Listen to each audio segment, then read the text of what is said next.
이제 예배가 시작됩니다. 성도님들의 온몸과 마음을 예배로만 집중해 주시기 바랍니다. 이제 다 함께 묵도하심으로 주일날 예배를 하나님께 드리겠습니다.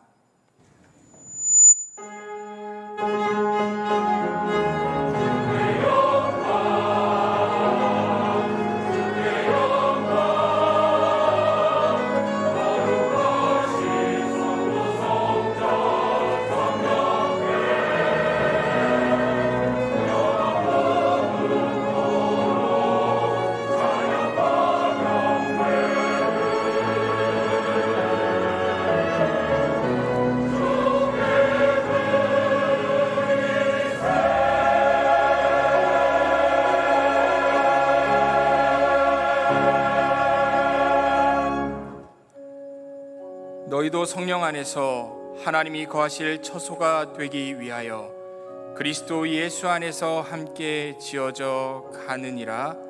아멘.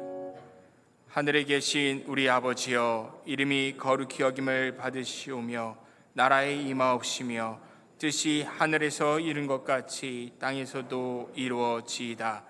오늘날 우리에게 일용할 양식을 주옵시고 우리가 우리에게 죄 지은 자를 사하여 준 것 같이 우리 죄를 사하여 주옵시고 우리를 시험에 들게 하지 마옵시고 다만 악에서 구하옵소서. 대개 나라와 권세와 영광이 아버지께 영원히 있사옵나이다. 아멘.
교동문 제56문 시편 128편입니다. 제56문을 함께 교독하겠습니다. 여호와를 경외하며 그의 길을 걷는 자마다 복이 있도다.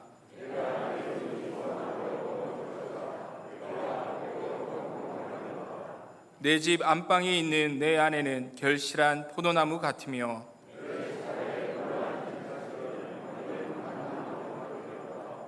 여호와를 경외하는 자는 이같이 복을 얻으리로다.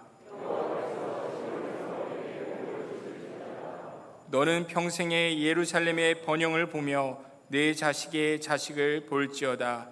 이스라엘에게 평강이 있을지로다. 아멘. 전능하사 천지를 만드신 하나님 아버지를 내가 믿사오며 그 외아들 우리 주 예수 그리스도를 믿사오니 이는 성령으로 잉태하사 동정녀 마리아에게 나시고 본디오 빌라도에게 고난을 받으사 십자가에 못 박혀 죽으시고 장사한 지 사흘 만에 죽은 자 가운데서 다시 살아나시며 하늘에 오르사 전능하신 하나님 우편에 앉아 계시다가 저리로서 산자와 죽은 자를 심판하러 오시리라. 성령을 믿사오며 거룩한 공회와 성도가 서로 교통하는 것과 죄를 사하여 주시는 것과 몸이 다시 사는 것과 영원히 사는 것을 믿사옵나이다. 아멘.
하나님 아버지, 은혜와 사랑을 감사합니다.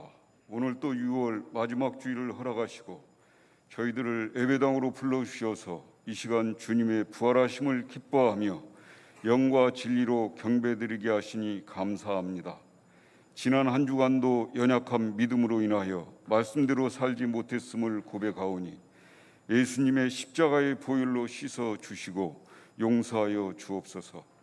하나님 아버지, 지난 2년 넘게 기세를 떨치던 코로나도 이제는 한풀 꺾이게 하시사 모든 공예배와 기도회 모임들이 빠르게 회복되어 가게 하시고 코로나로 멈췄던 훈련 양육과 교육 과정들이 계획대로 진행되게 하심을 감사합니다. 하나님 아버지, 새롭게 출범한 정부가 진정으로 하나님을 두려워하며 국민들의 고통과 필요를 바로 알고 그에 합당한 정책을 펼쳐나가며 어려운 경제와 안보, 외교 상황도 지혜롭게 잘 대처해 나가게 하시사 우리나라가 평안하여 든든히 서가게 하옵소서.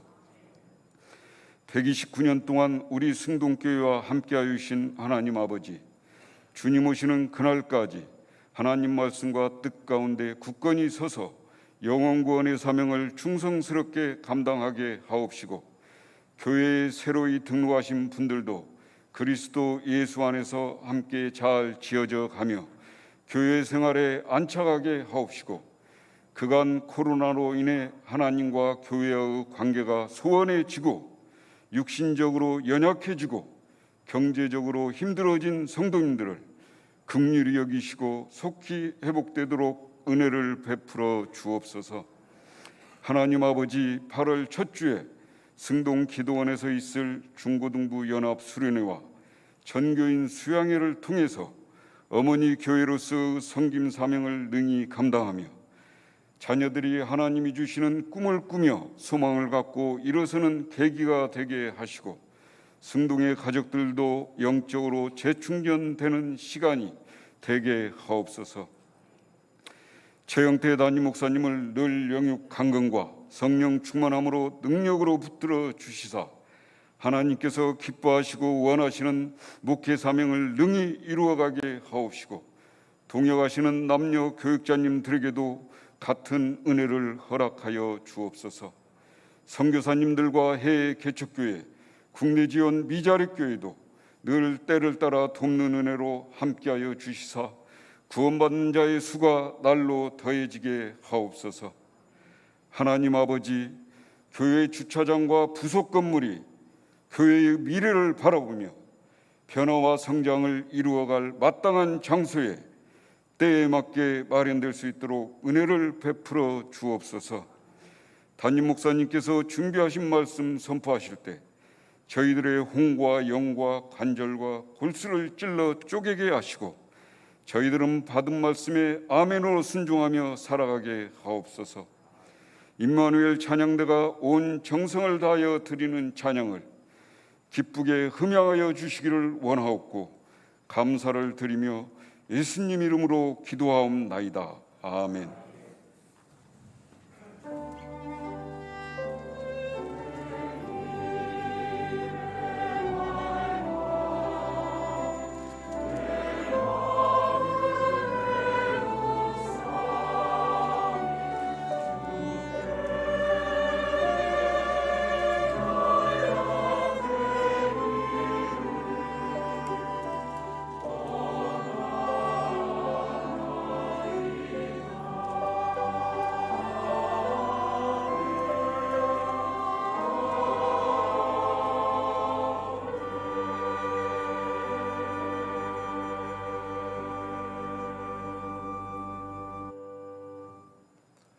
성경을 봉독하겠습니다. 하나님 말씀은 에베소서 3장 12절 13절 말씀입니다. 에베소서 3장 12절과 13절 말씀을 제가 봉독하겠습니다. 우리가 그 안에서 그를 믿음으로 말미암아 담대함과 확신을 가지고 하나님께 나아감을 얻느니라. 그러므로 너희에게 구하노니 너희를 위한 나의 여러 환난에 대하여 낙심하지 말라. 이는 너희의 영광이니라. 아멘. 이제 임마누엘 찬양대가 찬양으로 하나님께 영광을 돌리겠습니다. 이어서 이는 너희의 영광이니라 라는 제목으로 담임 목사님 말씀 선포해 주시겠습니다. 많은 은혜 받으시기 바랍니다.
은혜로운 찬양 감사드립니다.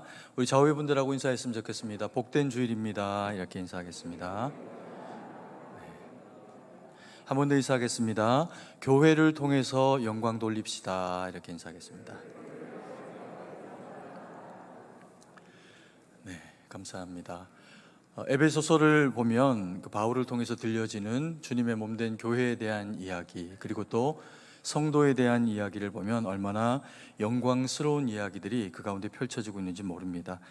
우리가 지난주에 바라봤던 12절 말씀에도 바라보면 우리가 그 안에서 그를 믿음으로 말미암아 담대함과 확신을 가지고 하나님께 나아감을 얻느니라 라고 표현을 하면서 우리가 하나님 앞에서 상속자 됨으로 이 거룩한 자긍심을 가지고 하나님 앞에 우리는 담대히 나갈 수 있다. 그리고 또 확신을 가지고 나가야 하는데 우리를 일꾼됨으로 부르셨기 때문에 우리를 사명자로 세우시고 또 주님이 우리를 통해 그 일을 하기 위해서 우리가 하나님 앞에 담대히 확신 가운데 나아가면 하나님은 우리와 함께 하신다라고 그렇게 우리가 배운 바가 있습니다. 그리고 또한 이 상속자와 그리고 또 일꾼이 합해지게 되면 또 하나의 모습이 우리 가운데 드러나게 되는데 그것이 에베소서가 또한 이야기하고 있는 군사, 영적 군사됨의 모습이다라고 하는 그 얘기를 나눈 바도 있습니다. 그래서 우리가 주님의 상속자요, 그리고 또 사명자와 일꾼이며 그리고 영적 군사된 대상들이 우리 그리스도인이다라고 하는 것을 에베소서는 우리에게 들려주고 있습니다. 생각해보면 상속자로서의 자긍심은 좀 무거움이 있을 수 있고 또 그리고 일꾼은 성실해야 하고 그리고 또 군사는 그 훈련을 피로감이 있지만 감당을 해내야 하는 그런 그 책임이 있습니다. 그리고 반드시 영적인 전쟁을 치러낼 때는 지면 안 되고 꼭 반드시 이겨야 하는 것이 영적 군사된 우리가 가지고 있는 그런 그 책무라고 볼 수도 있습니다. 그래서 심지어 자기의 목숨을 버리면서까지 손에 칼과 창이 없음에도 불구하고 우리의 많은 믿음의 선조들은 그리고 또 바울은 자기의 목숨을 버리기까지 영적 군사로 싸워내고 있는 그런 모습을 보여주기도 합니다. 우리가 신앙생활을 감당을 하게 될 때 신앙생활을 통해서 우리에게 편익과 또 좋은 것들만 주어지면 너무 좋겠지만 때로는 우리가 값을 지불해야 되는 어려운 상황들이 믿음 가운데, 믿음 생활 가운데 있을 수 있다라고 하는 것을 바울이 우리에게 설명을 해주고 있습니다. 그것을 다 이겨내기 위해서 하나님이 우리에게 주신 모습이 상속자요, 일꾼이요, 그리고 영적 군사됨의 모습이다라고 그렇게 일깨우고 계시는 거죠. 그래서 우리가 이 바울의 말씀을 통해 가지고 우리가 오늘 우리가 영적 군사로 살아가는 믿음의 사람들에게 때로 있을 수 있는 그 어려움과 또 곤란함이 어떤 것들이 있는지 그리고 그것을 어떻게 감당해내야 하는지를 우리가 함께 배우고 바라보는 시간을 가지기를 원합니다. 첫 번째로 믿음의 사람들에게 바울은 환난, 고난이 있을 수 있다라고 그렇게 이야기를 하고 있습니다. 에베소서 3장 13절 말씀인데요, 같이 한 목소리로 읽도록 하겠습니다. 그러므로 너희에게 구하노니 너희를 위한 나의 여러 환난에 대하여 낙심하지 말라. 이는 너희의 영광이니라. 바울은 믿음의 사람들에게 고난, 환난이 있을 수 있다라고 그렇게 이야기를 하고 있습니다. 우리에게 하나님이 믿음을 선물로 허락하실 때 그 선물로 믿음을 허락하신 이유가 뭐냐 하면 인생을 살아갈 때 힘겹고 어려운 일들이 주어지게 되는 경우들이 있습니다. 그때 믿음이 있는 믿음의 사람들은 하나님을 붙잡고 그 믿음으로 말미암아 그 고난과 환난을 이겨낼 수 있도록 우리에게 믿음을 선물로 주십니다. 그리고 그 시련의 끝에 해당하는 죽음, 그리고 또 그 죽음에 따르는 심판이라고 하는 인생의 가장 큰 고난이 있을 때도 우리에게 믿음을 주시는 것을 인해 가지고 그 심판의 고난을 어떻게 합니까? 피할 수 있는 것이 그리스도인에게 주신 놀라운 그런 그 선물이라는 겁니다. 그래서 이 믿음은 하나님의 선물입니다. 그런데 오늘 바울이 이야기하고 있는 내용을 보니까 믿음의 사람 바울이, 그것도 영적인 지도자된 누구보다도 하나님의 말씀을 지키고 복음으로 살아가려고 하는 이 바울에게 어떤 상황이 처해지게 되냐 하면 여러 환난, 그냥 환난도 아니고 여러 환난이라고 하는 이런저런 고통스럽고 힘겨운 상황들이 있다. 그렇게 이야기를 하고 있는 것을 보게 됩니다. 어떤 문제들이 바울에게 있었을 수 있을까요? 그의 그 건강이 문제였을 수 있고, 또 그리고 옥에 갇혀져 있는 상황들이 힘겨움일 수 있고, 또 그리고 그렇게 건강과 또 옥에 갇혀 있는 그런 그 상황들을 경험을 하다 보니까 관계적으로 단절되어 있는 이 아픔도 바울에게는 고스란히 고난으로, 환난으로 다가와지게 됩니다. 때로 힘들고 어려운 때가 있어도 옆에 좋은 믿음의 사람들이 함께 하고 있어가지고 이 고난을 서로 간에 좀 나누어질 수 있다라고 하면 이것이 그렇게 고난이다라고 이야기하지 않을 수가 있을 겁니다. 그런데 바울이 자신의 상황을 바라볼 때도, 그리고 또 바울이 이러한 상황 가운데 있다라고 하는 것을 아는 사람의 경우에도 바울이 처하고 있는 육체적인 상황은 뭐라는 얘기입니까? 환난이라는 겁니다. 힘겹고 어려운 그런 그 상황에 처해 있다는 거죠. 그래서 이런 하나님의 말씀의 뜻 가운데 바로 서고, 그리고 또 주님 영광 위에서 살아가고 있는 바울에게 왜 이와 같은 고난이 찾아오게 되는 걸까요? 이걸 또 어떻게 이겨내야 하는 걸까요? 인생에는 두 가지의 고난이 있습니다. 첫 번째로 우리가 고난이라고 하면 그것은 죄의 결과로 말미암아 주어지는 고난입니다. 우리가 믿음의 사람이라고 해도 우리가 세상을 살아갈 때 옛습성을 따라서 선택하거나 바라보거나 하게 되는 그런 그 어리석음의 모습들이 우리 가운데 있을 수 있습니다. 누군가에 대해서 미워하는 마음을 품을 수도 있고, 거짓말을 할 수도 있고, 악행을 행하거나 음행을 행하거나 성경이 금하고 있는 그와 같은 죄악됨의 모습들이 이 세상을 살아가는 그리스도인 된 우리들에게도 나타날 수가 있다는 겁니다. 그게 우리의 연약함 때문에 기인하는 일일 수도 있다는 거죠. 근데 우리가 이런 이제 어리석고 연약한 일들이 우리 가운데 있을 때 찾아오게 되는 일이 뭐냐 하면 고난입니다. 그리스도인이라고 죄를 지었다고 그냥 그것이 쑥 하고 그냥 지나가는 게 아니라 회개만 하면 다 용서가 된다라고 하는 것으로 아무 죄짐에 대한 어떤 육체적인 삶에 대한 책임도 주어지지 않는 것이 아니라 우리의 모든 죄짐은 주님이 다 용서하시고 씻어주시지만 그것 때문에 우리가 세상 가운데 어리석게 살면서 저질러 놓았던 일들에 대해서는 믿음의 성장과 성숙을 위해 가지고 다시 그와 같은 죄악을 반복되지 않도록 하기 위해서 하나님이 우리에게 책임을 지도록 하시는 경우들이 있다는 겁니다. 그럴 경우에 우리 인생에는 고난, 고통, 어려움들이 찾아오는 경우가 있습니다. 이때 그러면은 어떻게 해야 됩니까? 이때도 여전히 우리가 주님을 바라보면서 말씀으로 내가 어디에서 어떻게 무엇을 잘못해서 이러한 상황 가운데 놓여져 있는지를 점검해야 합니다. 그리고 자기를 돌아보고 내 인격의 문제인가, 내 삶에서 하나님이 원하시지 않는 부분을 내가 어리석게 선택하거나 행하였나, 주님이 사랑하라고 하는 자를 내가 미워했나, 이런저런 말씀을 통해 가지고 그것을 점검해 보는 겁니다. 그리고는 우리의 의지적인 노력으로 단순히 돌이키고 돌아가는 자기 반성으로 나아가는 것이 아니고 그 하나님의 말씀을 붙잡고 온전히 이것을 주의 보혈의 공로로 우리로 씻어주시고, 그리고 다시 그 죄악에 치닫아 가지 않도록 하나님이 우리와 함께 하시고 우리에게 힘주시고 능력 가운데 함께 해달라고 회개하며 주님 앞에 구하여야 한다는 겁니다. 이렇게 우리가 말씀 붙잡고 죄가 있을 때 하나님 앞에 회개하고 주님 앞에 구하여 주를 찾으면 하나님은 우리를 불쌍히 여기셔서 당장에 지은 어떤 허물과 죄라도 다 용서하시면서 우리를 온전케 세워가시는 하나님의 그 은혜로 우리를 초대하시고 이끌어 세우시게 됩니다. 그래서 우리는 이런 인생의 고난, 그것이 나의 어리석음과 죄로 말미암아 되어지는 일이다라고 하더라도 하나님께로 돌이키고 회개하고 순종하게 될 때 또 다른 하나님의 은혜와 또 연약한 우리가 그것을 계기로 성장하게 되는 놀라운 은혜를 경험하게 된다는 겁니다. 그리고 두 번째로 인생이 당하는 고난이 어떤 것입니까? 이것은 나의 죄나 내가 가지고 있는 악행과 어떤 어리석은 선택과는 상관이 없는 일입니다.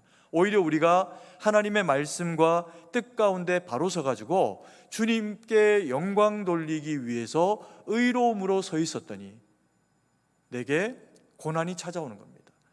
직장이나 학교나 우리가 처해 있는 어떤 상황과 환경 가운데서 우리가 하나님의 말씀에 감동되어져 가지고 하나님의 능력으로 말씀으로 그곳에서 빛되고 소금되는 역할로 서려고 할 때 세상은 우리를 그냥 그렇게 두고 보는 법이 별로 없다는 겁니다. 왜요? 때로는 세상은 자기가 가지고 있는 어떤 일들을 이루어내기 위해 가지고 이 일이 이루어지는 것을 위해서는 수단과 방법을 가리지 않아야 하고, 또 그것이 나에게 유익이 되고 우리가 속해 있는 조직에 유익이 된다면 이것은 방법상 세상에서 다 틀렸다고 해도 우리에게는 이게 더 합당한 일이야, 이렇게 생각하고 그 일들을 밀어붙이는 경우도 있다는 겁니다. 그때 그곳에 믿음의 사람이 하나님의 말씀 붙잡고 딱 서 있으면 그게 가로막히는 일이 되면서 그것들을 그 악이 행해지기 위해 가지고 하나님의 사람이 핍박 아닌 핍박 가운데로 내몰리게 되는 경우가 발생하게 됩니다. 그리고 복음을 전할 때도 그렇습니다. 복음을 듣고 싶지 않는 대상들에게 복음을 전하게 될 때 그것이 선하다, 옳다 여기지 않기 때문에 복음을 전하는 사람들에게 핍박하고 어리석게 행하는 일들이 세상 가운데는 있을 수가 있습니다. 그래서 그럴 때 우리가 하나님의 말씀을 붙잡고 믿음으로 바로 서가지고 주신 말씀으로 살아내기 위해 가지고 또 여전히 해야 되는 일이 뭐냐 하면 기도하며 하나님 앞에 이 고난과 어려움을 이겨낼 수 있는 힘을 달라고 구해야 됩니다. 그러면 그런 그 상황들이 내 능력과 힘으로는 도무지 감당해낼 수 없는 그런 그 현실적인 어려움이라고 하더라도 간절히 주님 앞에 구하고 주님만 붙잡고 나아가면 놀랍게도요, 믿음의 사람들은 이겨내게 하십니다. 하나님의 살아계심을 우리도 경험하고 타인도 경험하도록 하나님이 우리를 통해서 일하시게 된다는 겁니다. 그래서 환난은, 복음 때문에 주어지는 환난은 우리가 믿음 안에서 성장하게 될 뿐만 아니라 우리가 믿음 안에서 버텨내고 살아내는 것을 통해 가지고 또 다른 누군가가 감동되어지고 복음을 받게 되는 계기가 된다는 겁니다.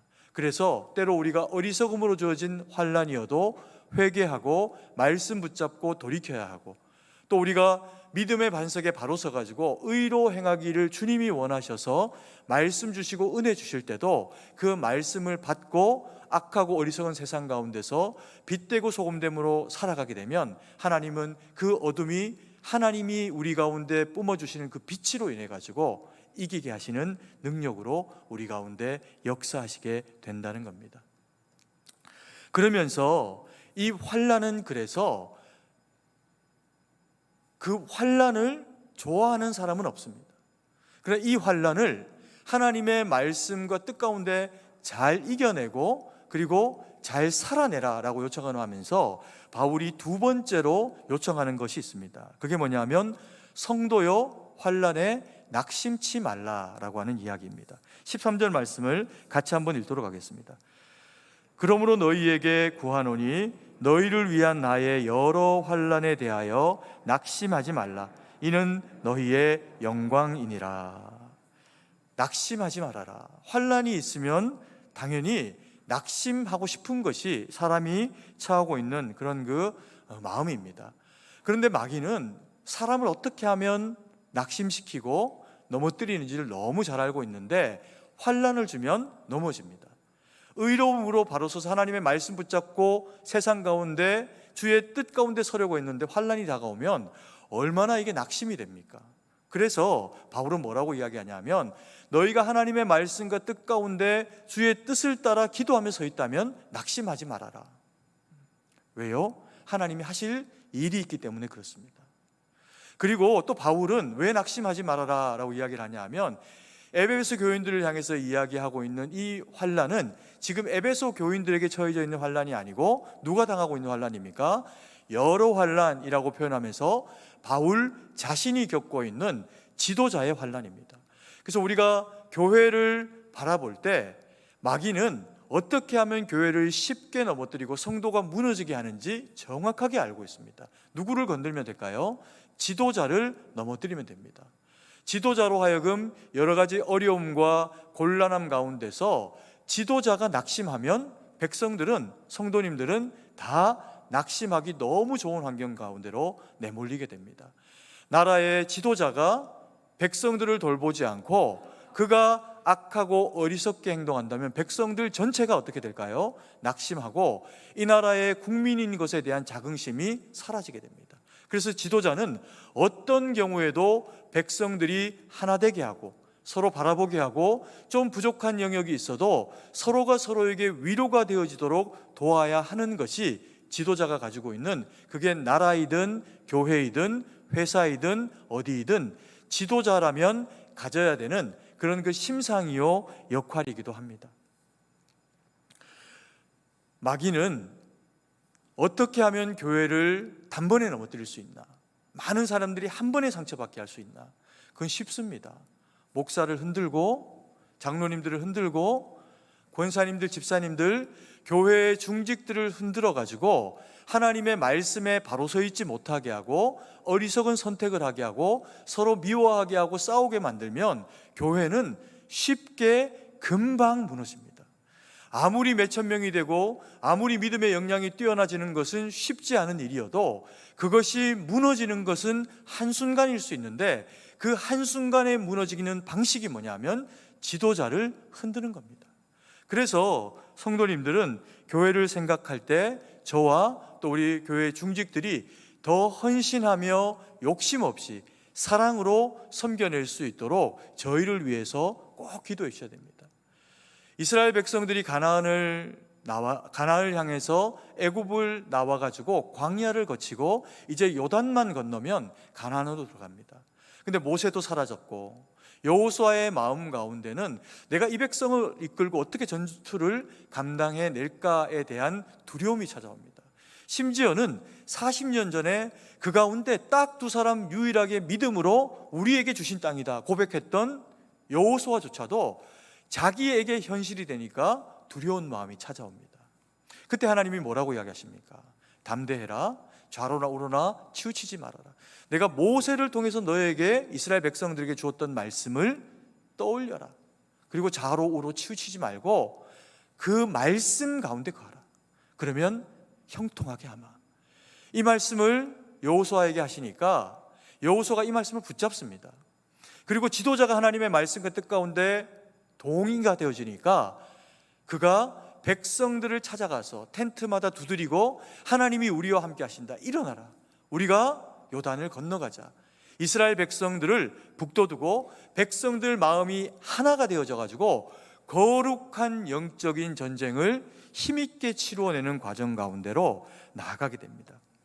그래서 교회는, 그리고 나라는 지도자가 하나님의 말씀과 뜻 가운데 바로 잘 세워질 수 있는 그와 같은 그런 그 시간들을 가져야 됩니다.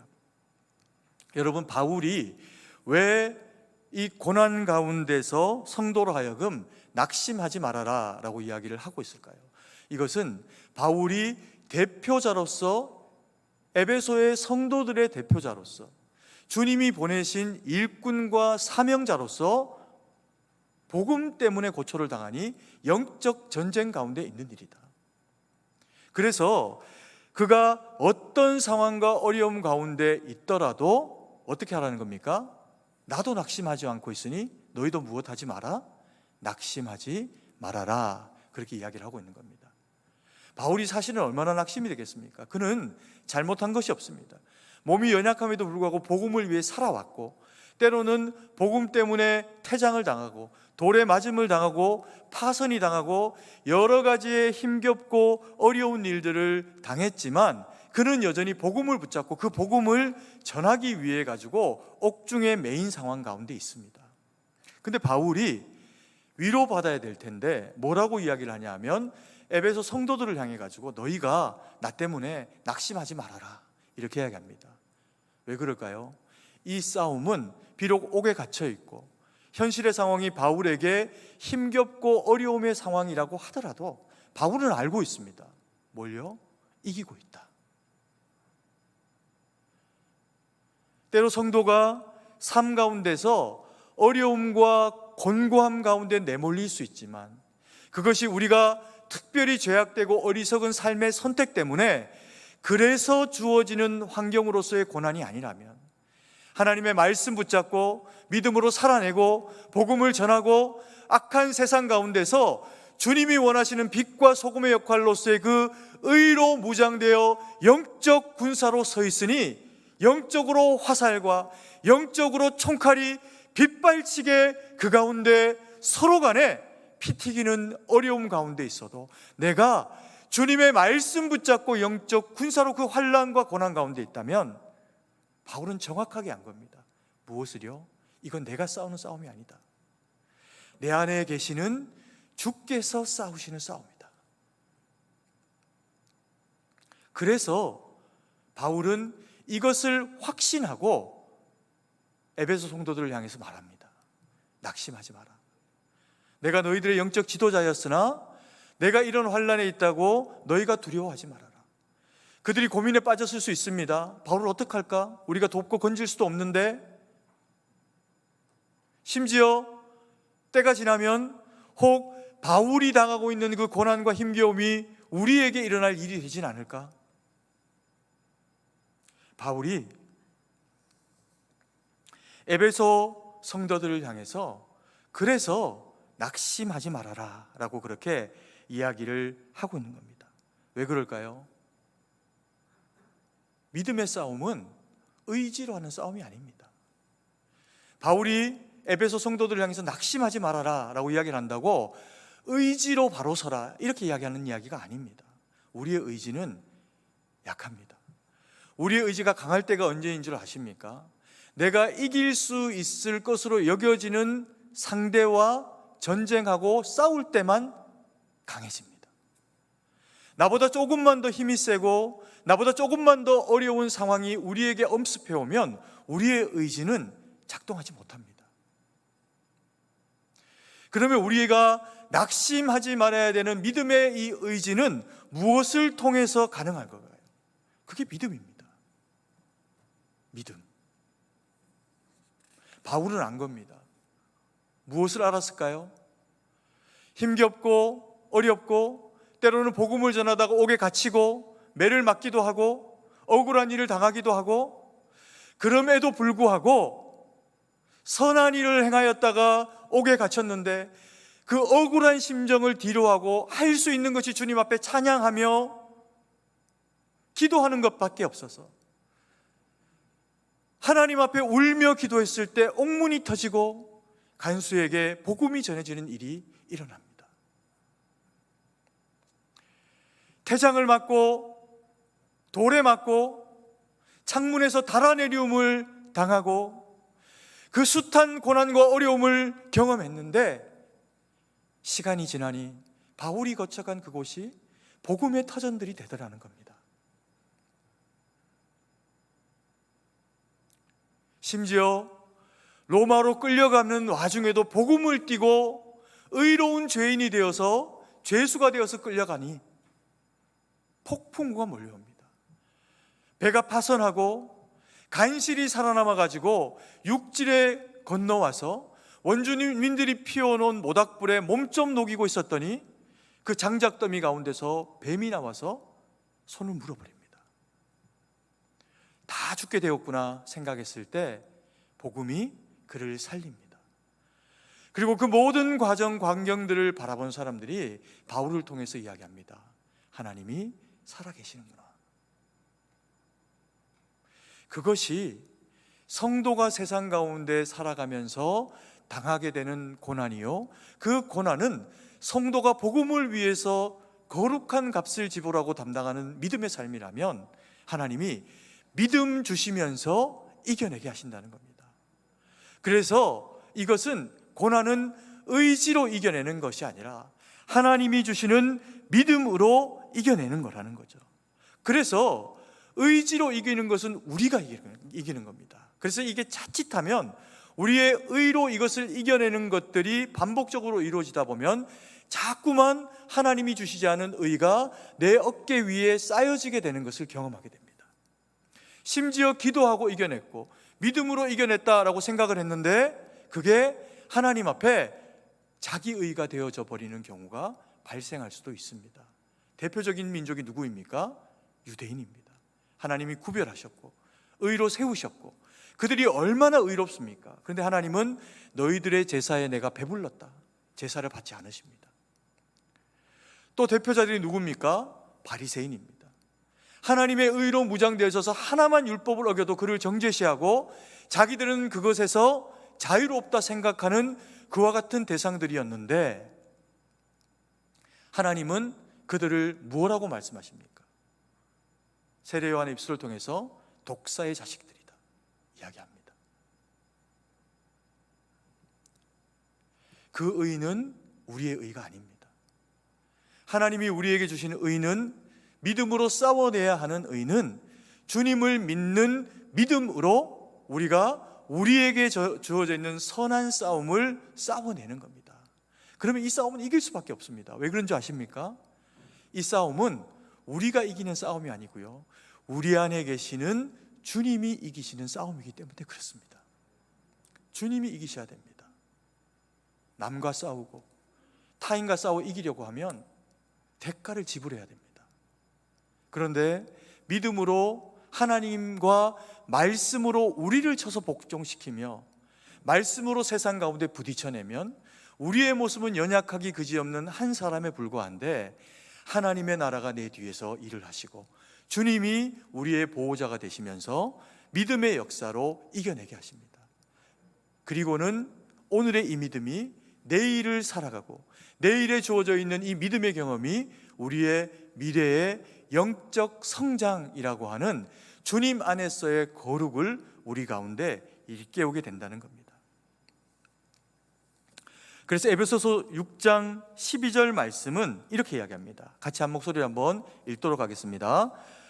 우리의 씨름은 혈과 육을 상대하는 것이 아니요 통치자들과 권세들과 이 어둠의 세상 주관자들과 하늘에 있는 악의 영들을 상대함이라. 우리가 싸우고 있는 싸움이 뭐랍니까? 세상 가운데 믿음의 사람이 믿음으로 살아가는 일은 밥을 먹고 직장을 다니고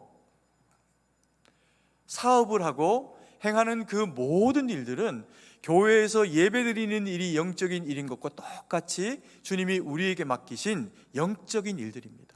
그 일을 통해서 그리스도인 됨을 세상 가운데 나타내라고 주님이 우리를 세상 가운데 보내셔서 일하게 하시는 그런 그 사명의 자리입니다. 그러다 보니까 이 모든 삶의 자리 가운데, 그리고 교회 가운데 공중권세 잡은 이 마귀는 우리가 그것을 온전히 잘 감당하기를 원하지 않습니다.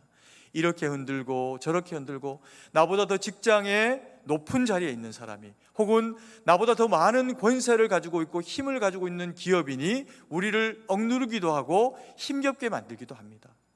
근데 그때 우리가 주의 말씀 의지하고 복음으로 섰으니 주를 의지하는 믿음으로 서면 하나님이 그 가운데 그 핍박자나 영적인 대상보다도 더 큰 능력으로 우리를 보호하시고 지키시고 역사하신다는 거죠.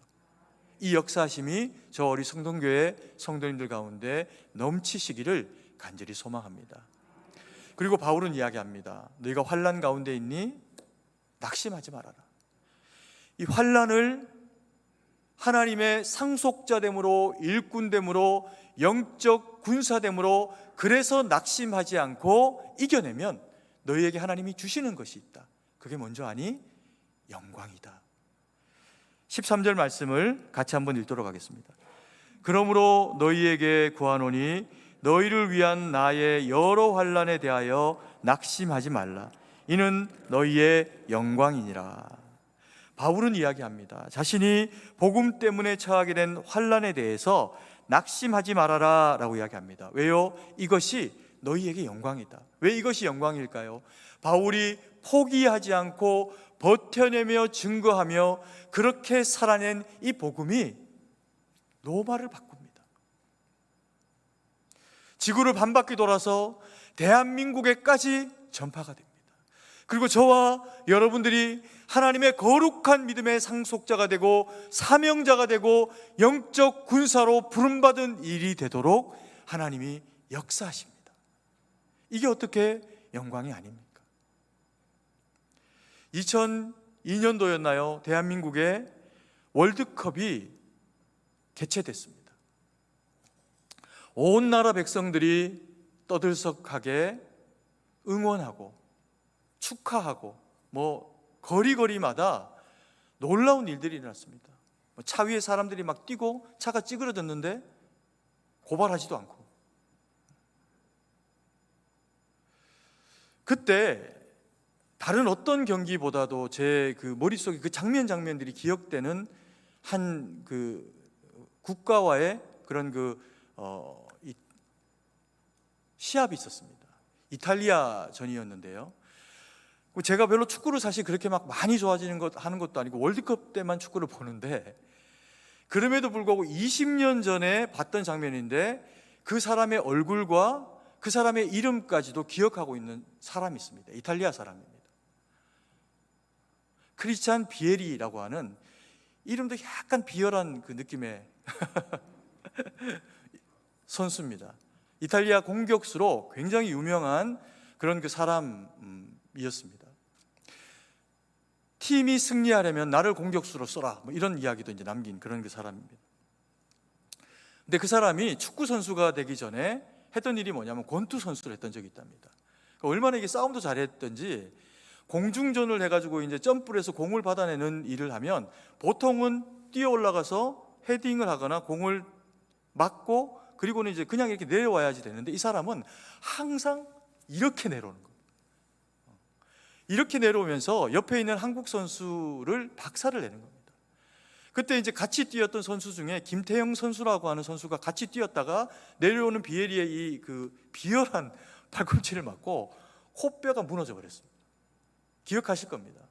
그래서 그 이렇게 두건처럼 이렇게 마스크를 이렇게 쓰고, 빨간색 마스크를 이렇게 쓰고 김태형 선수가 끝까지 뛰었습니다.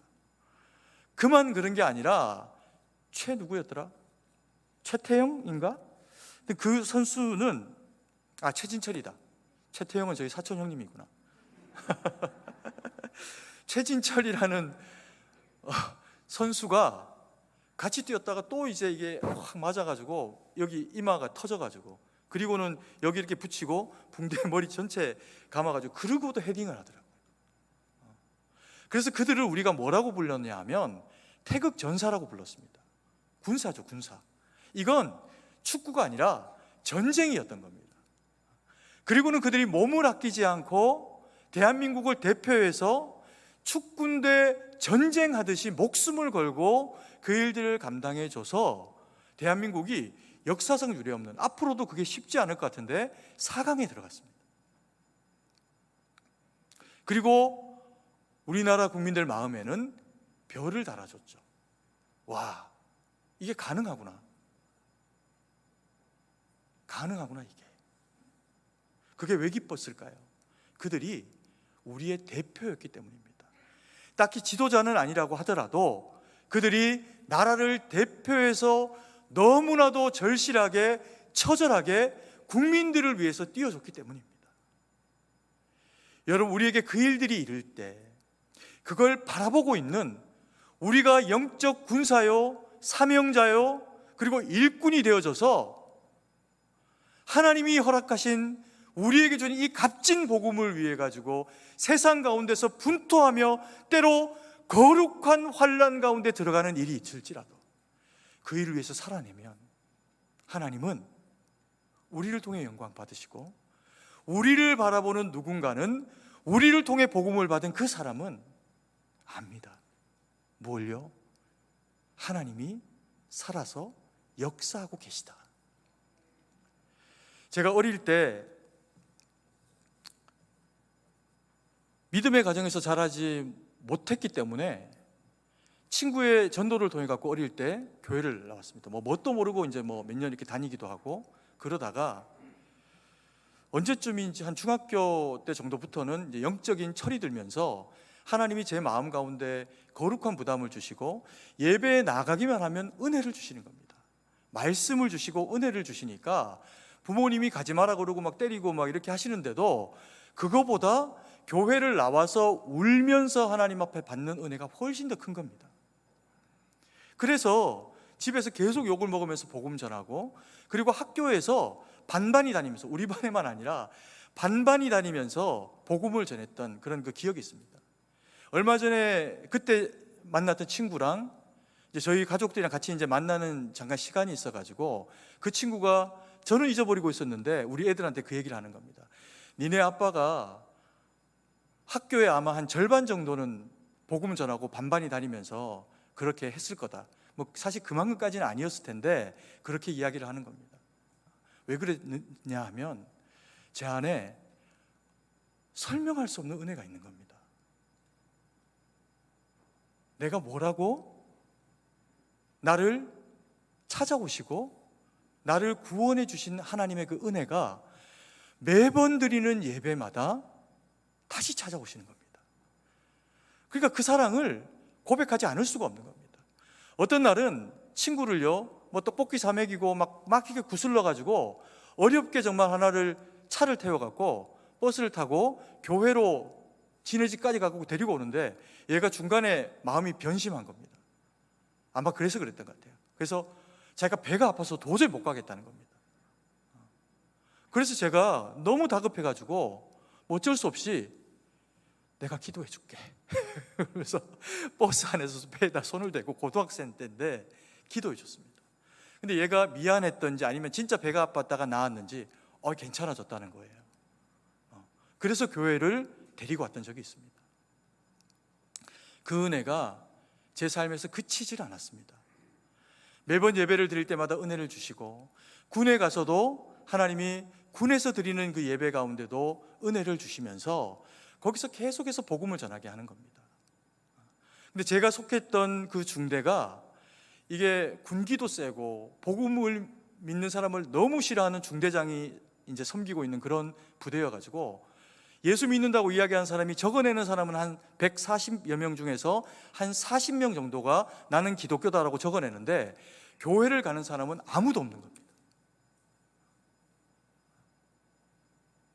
제가 이등병이 교회 가겠다고 옷을 주섬주섬 차려입고 그리고 있으니까 제1고참 병장 고참이 주일날 아침에 자기 휴가 나가려고 다리고 있던 이 다림질을 건너편에 있던 저한테 던졌습니다. 그래서 그게 제 관물대에 콱 하고 박혔어요. 세모난 모서리가 콱, 그 뜨거운 게. 그러니까 맞았으면 제가 많이 다쳤을 겁니다. 근데 하나님이 피하게 해주시고, 그리고 두들겨 맞으면서 버텨내고, 그러니까 하나님이 또 함께 맞으면서 버텨낼 수 있는 후임병도 보내주시더라고요. 그리고는 병장 정도가 되었을 때 저희 부대가 5개 중대에서 크리스찬으로 예배드리러 가는 출석자의 수가 제일 많은 부대가 되게 하셨습니다. 근데 제가 병장 때 그래서 많은 이제 후임들을 데리고 예배드리러 갔다 오니까 하루는 뭐 저보다 많이 고참도 아닙니다. 한 2주 고참, 한 달짜리 고참이 불러 세우는 겁니다. 다 데리고 건물 뒤편으로, 막사 뒤편으로 가더니만 내가 데리고 갔다 오지 마라 그랬지 이러면서 뺨을 때리기 시작하는데, 뭐 그전에도 옛날에 뭐 그냥 옛날 선생님들이 무서웠으니까 막 특별히 큰 잘못은 안 해도 뺨 이렇게 막 한두 번 맞아보고 이런 적은 있었지만, 태어나가지고 정말 싸다구를 이렇게 때리고 이렇게 때리고 양쪽으로 때린 싸다구를 한 20방 넘게 맞아본 거는 그게 처음이었습니다. 제 마음에 두 가지 마음이 막 생기는 겁니다. 첫 번째 든 마음은 제가 사실은 뭐 딱히 그렇게 착한 사람이 아니니까 제 마음 가운데 그런 마음이 생긴 거예요. 같이 때릴까? 내가 이길 것 같은데. 근데 하나님이 정확하게 제게 말씀하시는 거예요. 잊어버리지도 않습니다. 참아야 된다. 네가 참아내줘야 내가 또 다른 그리스도인을 여기 새로 보내지 않아도 된다. 네가 참아내주고 견뎌내줬으면 좋겠다. 내가 너희를 위해서 채찍질을 침뱉음을 견뎌내지 않았니? 너무나도 정확하게 마음 가운데 그 울림을 주시는 겁니다. 그래서 견뎌내고 참아내고 그랬더니 하나님이 진짜 그 부대들 가운데서 제일 예배 출석을 많이 하는 부대로 하나님이 세워내신 겁니다. 근데 이게 무슨 제가 무슨 어떤 뭘 했다라는 말씀을 드리는 게 아닙니다. 우리가 무엇을 했든 이게 바울만 하겠습니까? 제가 무엇을 했든 그게 바울만 하겠습니까? 제가 그 일을 할 수 있었던 것은 주신 은혜가 당하는 고난보다 컸기 때문입니다. 하나님이 하신 거예요. 군에서 드리는 예배지만, 군종병들끼리 모여서 드리는 예배지만, 그 나눔과 예배 가운데 하나님은 능히 언제나 감당해낼 힘과 능력을 허락하시더라고요. 오늘 이 말씀을 우리가 마음에 새겼으면 좋겠습니다. 성도에게는 환난이 있을 수 있습니다. 믿음으로 바로 서 있어도, 아니, 믿음으로 바로 서 있기 때문에 환난이 있을 수 있습니다. 그 환난에 낙심하지 마십시오. 낙심하지 않아야 주님이 저와 사랑하시는 여러분들을 위해서 일하실 수 있습니다. 환난이 주어져도 믿음으로 하나님의 말씀 붙잡고 기도하며 주의 주시는 능력으로 그 일들을 온전히 감당하게 될 때, 주님은 그 모든 고난됨의 끝자락에 우리에게 보이십니다. 무엇을요? 장하다, 네가 영광스럽다, 너는 나의 거룩한 자녀이다, 내가 너와 함께하고 있다. 아멘이십니까? 그 주님 붙잡고 주님 영광 돌리는, 복음으로 살아내는 저와 우리 사랑하시는 성도님들 되기를 간절히 소망합니다. 기도드리겠습니다. 사랑의 아버지 하나님, 은혜와 사랑을 감사드립니다. 오늘도 주신 말씀 마음에 새기고, 아버지 하나님, 성도의 어리석음이 아니라 성도의 연약하고 그러나 믿음에 바로 서 있는 믿음의 삶 가운데 주어지는 환난이라도 하나님 낙심치 않고 주님과 더불어 주와 동행함으로 이겨내게 하셔서 모든 영광 주님께 돌리는 저희가 될 수 있도록 은혜를 베풀어 주시옵소서. 아버지 하나님, 그러고 싶은데 우리의 연약한 육체와 상황과 아버지 하나님 병든 그런 그 육신이 때로 아버지 하나님 낙심을 몰고 올 때가 있습니다. 하나님, 그때조차라도 아니다, 나와 함께 하시고 내 중심에 주님이 계신다 믿고 의지하고 확신하면서 이겨낼 수 있는 그 믿음 우리 가운데 허락하셔서 주님 영광 돌릴 수 있도록 큰 믿음 저희에게 허락하여 주시옵소서. 주님께 모든 것을 의지하고 감사드리며 살아계신 주 예수님 이름으로 기도드립니다. 아멘.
사랑과 은혜가 풍성하신 아버지 하나님, 은혜와 찬양을 감사드립니다. 저희를 주의 택한 백성 삼으시고 그 보혈의 공로로 우리를 씻기시고 채우셔서 하나님 영광 돌리는 주의 백성 삼으시니 감사드립니다. 하나님, 그래서 저희에게 주신 물질과 시간과 아버지 하나님 그 모든 것을 하나님 앞에 일부러 올려드려 하나님 이 예배 가운데 또 예물로 주님 앞에 올려드립니다. 기뻐 받으시고 주의 합당한 일에 쓰임되도록 은혜로 역사하여 주시옵소서. 아버지 하나님, 이 나라 이 백성의 힘겹고 어려운 순간들을 돌아보시고 아버지 하나님 불쌍히 여기시고 함께하여 주시옵소서. 하나님, 참으로 처처해 수많은 교회들이 있습니다. 그 강단마다 쏟아지는 생명의 은혜의 능력의 말씀을 붙잡은 성도들마다 하나님 이 땅에 무너져가는 처처에 서서 정치, 경제, 문화와 치안과 안보와 그 모든 영역에 주의 말씀 붙잡고 좌로나 우로나 치우치지 않고 살아내게 하셔서 아버지 하나님, 그래서 이 나라가 주님 오실 때까지 쓰임될 수 있도록 은혜를 베풀어 주시옵소서.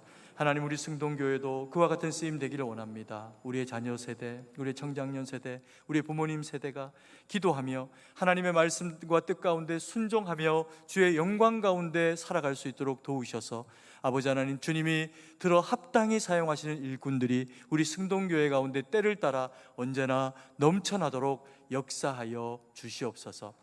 아버지 하나님, 우리 가운데 연약한 지체들이 있습니다. 병들고 또 지치고 아버지 하나님, 여러 가지 영적인 환경과 상황 가운데서 하나님 돌파구를 얻지 못한 하나님 가난한 심령들이 있습니다. 우리 하나님께서 함께 해주시고 은혜 가운데 함께 해주셔서 아버지 하나님 복음으로 살 터이니 만져주시고 회복하시고 부하게 하시고 강건하게 하셔서 하나님께 영광 돌리는 믿음의 백성들로 세우셔서 우리 승동에 속한 모든 권속들이 하나님 영광 가운데 주의 기뻐하심 가운데 살아갈 수 있도록 은혜를 베풀어 주시옵소서.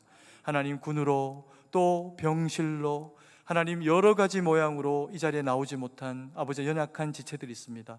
저들에게도 동일한 은혜와 능력의 말씀으로 함께 해주시고 하나님 참으로 붙잡으셔서 주의 영광 돌리는 일꾼들이 될 수 있도록 역사하여 주시옵소서. 세계 만방에 흩어져 복음 전하는 주의 귀한 우리 선교사님들이 있습니다. 저들의 삶과 섬김과 그 모든 지경 가운데 함께 해주셔서 생명의 복음이 전파되게 하시고 많은 영혼들이 주님께로 돌아와 위로받고 하나님의 영광 돌릴 수 있도록 역사하여 주시옵소서. 주님께 모든 것을 의지하고 감사드리며 살아계신 주 예수님 이름으로 기도드립니다. 아멘. 교회 소식을 알려드립니다. 오늘 우리 교회에 처음으로 오신 분들을 예수님의 이름으로 환영합니다. 새가족을 위한 친교 및 공부가 본당 1층 새가족부실에서 있으니 참석하시길 바랍니다. 7월 1일 금요일 오전 5시 30분 본당에서 전교인 새벽 기도회가 있습니다. 세 달의 첫날을 새벽 기도회로 시작하시길 바랍니다. 새벽 찬양 대원은 당일 오전 4시 40분에 찬양 연습실에서 모이겠습니다. 오늘 낮 2부 예배 후에 삼남 전도회 원래회가 전도회실에서 있습니다. 6월 29일 수요일 오전 11시에 안나회 구국기도회가 1층 소예배실에서 있습니다. 오늘 오후 2시에 리더 훈련 양육이 1층 소예배실에서 있습니다.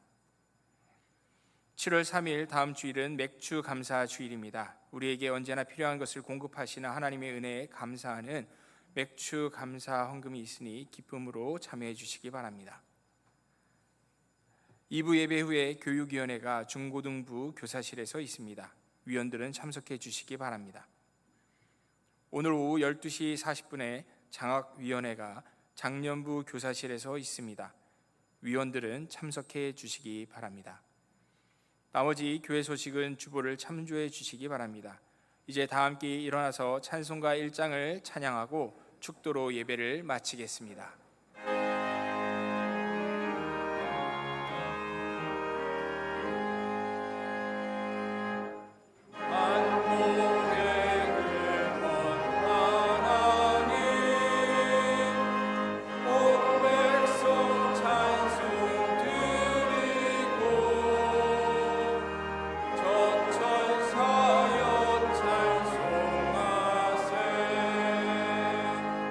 찬송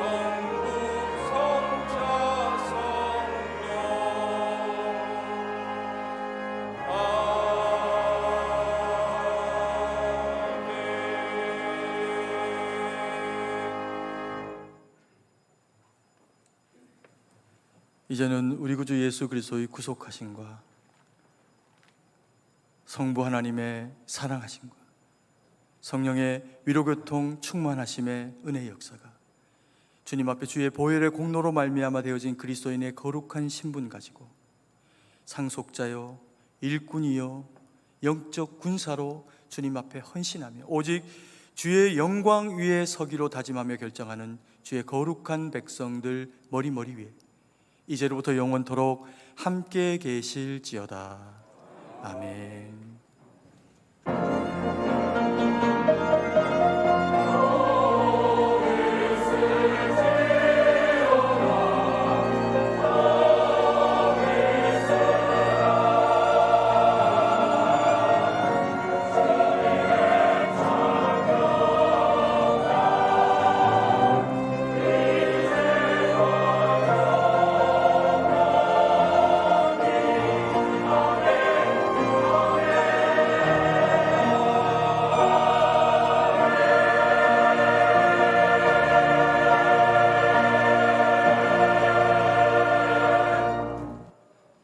찬송가 544장 찬양하시겠습니다.